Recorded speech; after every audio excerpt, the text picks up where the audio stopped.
আপনি কি জানেন পৃথিবীর সবচেয়ে উঁচু পর্বত এখনো প্রতি বছর একটু একটু করে লম্বা হচ্ছে?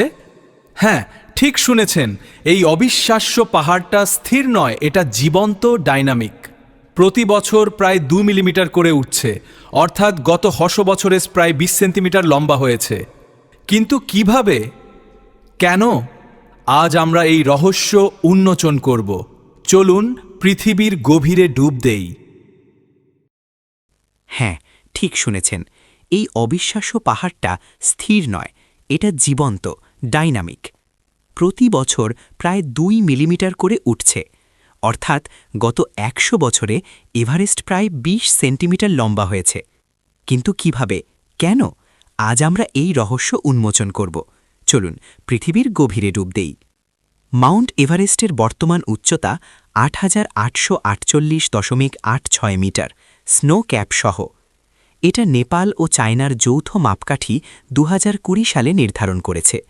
কিন্তু এই উচ্চতা স্থায়ী নয়। পৃথিবীর ভূত্বকের নিচে দুটো টেকটনিক প্লেট, ভারতীয় প্লেট আর ইউরেশিয়ান প্লেট, একে অপরের সাথে ধাক্কা খাচ্ছে। ভারতীয় প্লেট প্রতি বছর প্রায় 5 সেন্টিমিটার উত্তরে এগোচ্ছে। এই ধাক্কায় হিমালয় পর্বতমালা তৈরি হয়েছে, আর এভারেস্টও উঠছে। সাম্প্রতিক গবেষণা নেচার জিওসায়েন্স 2024 বলছে এভারেস্টের গ্রোথ রেট প্রায় 2 মিলিমিটার প্রতি বছর। এর মধ্যে অর্ধেকটা আসছে একটা অদ্ভুত কারণ থেকে, আরুন নদী আর কোশি নদীর মিলন।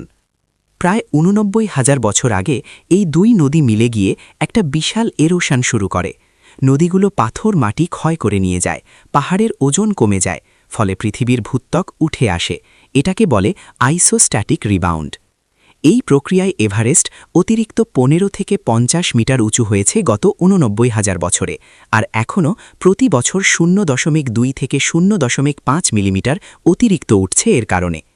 এটা কল্পনা করুন, যেমন একটা আইসক্রিমের ওপর ভারী জিনিস রাখলে ডোবে আর সরালে উঠে আসে, ঠিক তেমনি ভূত্বক ম্যান্টলের ওপর ভাসে। নদীর এরোশন ওজন কমায়, পাহাড় ওঠে। এভারেস্টের এরোশনও হয় বাতাস, বরফ, বৃষ্টি, কিন্তু উঠানোর গতি এখনও বেশি, তাই এটা লম্বা হচ্ছে। এই ছোট ছোট পরিবর্তন লক্ষ লক্ষ বছরে বিশাল হয়। কয়েক মিলিয়ন বছর পর হয়তো এভারেস্ট আরও উঁচু হবে, যদি না এরোশন বেড়ে যায়। এটা আমাদের মনে করিয়ে দেয়, পৃথিবী কখনো স্থির নয়, এটা চলমান, পরিবর্তনশীল। আমরা যে পাহাড় দেখি সেটা শুধু একটা স্ন্যাপশট, না একটা ভিডিও। তাই পরের বার যখন এভারেস্টের ছবি দেখবেন, মনে রাখবেন এটা এখনও বাড়ছে, প্রতি সেকেন্ডে, প্রতি মিনিটে। পৃথিবী অবিরাম গড়ছে নিজেকে। আপনি কি প্রস্তুত এই অসাধারণ যাত্রার সাক্ষী হতে? লাইক, শেয়ার করুন আর সাবস্ক্রাইব করে রাখুন আরও অবাক করা ফ্যাক্টসের জন্য। ধন্যবাদ।